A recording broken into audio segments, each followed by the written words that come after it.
ബഷീർ വള്ളിക്കുന്ന് രാഷ്ട്രീയ നിരീക്ഷകനാണ്. നമുക്ക് ബഷീർ വള്ളിക്കുന്ന് ജയർ പത്മകുമാർ സൂചിപ്പിച്ച കാര്യങ്ങൾക്ക് ചുരുങ്ങിയ വാക്കുകൾ മറുപടി കൊടുക്കാം. അത് കൊടുക്കുന്നതിനോടൊപ്പം എൻ്റെ ചോദ്യം, ഈ ജി സുധാകരനെ പോലെയുള്ള പരിണിതപ്രജ്ഞനായ ഒരു കമ്മ്യൂണിസ്റ്റ് നേതാവിനെ KC വേണുഗോപാൽ വീട്ടിൽ പോയി കണ്ടതുപോലും ഈ കൂടുമാറ്റക്കാലത്തൊരു വാർത്തയാക്കേണ്ടി വരുന്ന ഗതികളിലാണല്ലോ നമ്മൾ. പലപ്പോഴും പല സംശയങ്ങളുണ്ടാകുന്നു. ഒടുവിൽ രണ്ടുപേരും വന്ന് പറഞ്ഞു അതൊരു സൗഹൃദ സന്ദർശനമാണ് എന്ന് പറയുന്നു. പക്ഷേ അപ്പോഴും KPCC അതിനകത്തൊരു വാതിൽ തുറന്നിടുന്നുണ്ട്. അതൃപ്തിയുള്ളവർക്കൊക്കെ കടന്നു വരാം എന്നുള്ളതാണ്. അത് തന്നെയാണ് BJP അധ്യക്ഷനും പറയുന്നത്. അതൃപ്തിയുള്ളവർക്ക് കടന്നു വരാൻ പറ്റിയ സ്ഥാനമാണോ ഈ പാർട്ടി ഓഫീസുകൾ എന്നൊരു വലിയ ചോദ്യം അവശേഷിപ്പിക്കുന്നില്ലേ ശ്രീ ബഷീർ വള്ളിക്കുന്ന്? അതൃപ്തിയുള്ളവർ അതുപോലെ അവരുടെ ഒരു കൺവീനിയൻസ് അനുസരിച്ച് രാഷ്ട്രീയ പാർട്ടികൾ ചിലപ്പോൾ ഞാൻ ഈ നിരപേക്ഷ പക്ഷത്ത് തന്നെ നിൽക്കുന്ന ആളുകൾ മാറി വരും. സുധാകരന്റെ കാര്യത്തിൽ അങ്ങനെ സംഭവിക്കുമോ എന്ന് എനിക്ക് തോന്നുന്നില്ല. കാരണം അദ്ദേഹത്തിന്റെ രാഷ്ട്രീയ ചരിത്രം നമുക്ക് കേരളക്കരയുടെ മുന്നിൽ വളരെ വ്യക്തമായിട്ടുണ്ട്, പാരമ്പര്യമുണ്ട്. അപ്പൊ അദ്ദേഹം അങ്ങനെ ഒരു പെട്ടെന്നൊരു മാറ്റം ഉണ്ടാകുമെന്ന് വിശ്വസിക്കുന്ന കൂട്ടത്തിലല്ല ഞാൻ.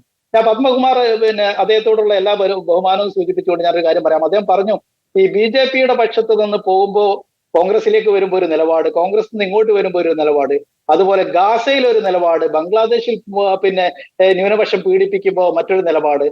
സത്യത്തിൽ അദ്ദേഹം കാര്യങ്ങളെ ആ മനസ്സിലാക്കേണ്ട രൂപത്തിൽ മനസ്സിലാക്കിയിട്ടല്ല സംസാരിക്കുന്ന എനിക്ക് തോന്നുന്നു. ലോകത്തെവിടെയും പീഡിപ്പിക്കപ്പെടുന്ന മനുഷ്യരോടും ഇരകളോടും ഒപ്പം നിൽക്കുക എന്നതാണ് വ്യക്തിപരമായി എന്നെ സംബന്ധിച്ചിടത്തോളം ഞാൻ സ്വീകരിച്ചിട്ടുള്ള നിലപാട്. എക്കാലവും മതതീവ്രവാദത്തിനും അതാര് നടത്തുന്നതാകട്ടെ. എന്റെ ബ്ലോഗിംഗ് തുടങ്ങിയ കാലഘട്ടത്തിലൊക്കെ ഞാൻ ഏറ്റവും കൂടുതൽ രൂക്ഷമായി എഴുതിയിട്ടുള്ളത് ഇസ്ലാമിക മത തീവ്രവാദികളെ കുറിച്ചും അവരുടെ രാഷ്ട്രീയത്തെ കുറിച്ചുമാണ്. പ്രത്യേകിച്ച് ISIS ഒക്കെ ഉണ്ടായ കാലഘട്ടത്തിൽ അതിനെ മാത്രം കോൺസെൻട്രേറ്റ് എഴുതിയ ഒരാളാണ് ഞാൻ. അപ്പൊ ബംഗ്ലാദേശിലാകട്ടെ പാകിസ്ഥാനിലാകട്ടെ അവിടെയുള്ള മതന്യൂനപക്ഷങ്ങൾ പീഡിപ്പിക്കപ്പെടുമ്പോൾ ശക്തമായി സോഷ്യൽ മീഡിയയിലുള്ള പ്രതികരിച്ചിട്ടുള്ള ഒരാളാണ് ഞാൻ. അപ്പൊ പത്മകുമാർ എല്ലാ ആളുകളെയും ഒരേ രൂപത്തിൽ കാണരുത് എന്നാണ് എനിക്ക് അഭിപ്രായപ്പെടാറുള്ളത്.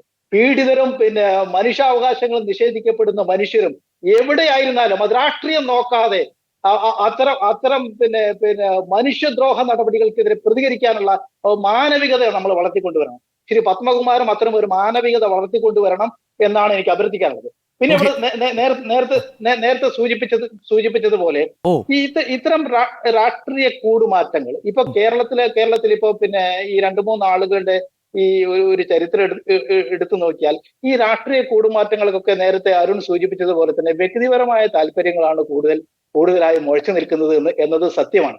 പക്ഷെ പത്മകുമാറിനെ പോലുള്ള ആളുകൾ മനസ്സിലാക്കേണ്ട ഒരു കാര്യം, ഇന്ത്യയിൽ ഇപ്പൊ ഈ കൂടുമാറ്റങ്ങളുടെ ഒരു ഭൂതത്തെ ഒരു പണ്ടോറയുടെ പെട്ടി എന്ന് പറഞ്ഞ പോലെ തുറന്നു വിട്ടത് സത്യത്തിൽ ഈ BJP പക്ഷമല്ലേ? കോടിക്കണക്കിന് രൂപ കൊടുത്ത് MLA-മാരെ തെരഞ്ഞെടുപ്പിന്റെ പിറ്റേ ദിവസം ചാക്കിട്ട് പിടിക്കുകയാണ്.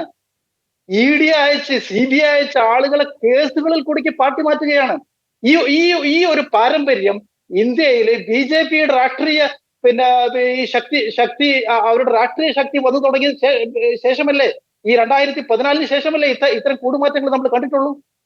ഇപ്പൊ തെരഞ്ഞെടുക്കപ്പെട്ട മനുഷ്യരെ ഒരു വലിയ ബസ്സിലാക്കിയിട്ട് റിസോർട്ടിൽ കൊണ്ടുപോയി അവിടെ കുറ്റിയിടേണ്ട അവസ്ഥ ഉണ്ടാക്കിയത് ആരാണ്?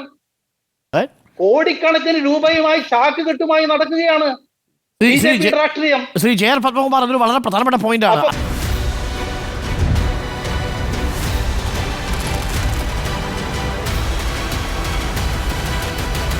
Debate with Dr. Arun Kumar.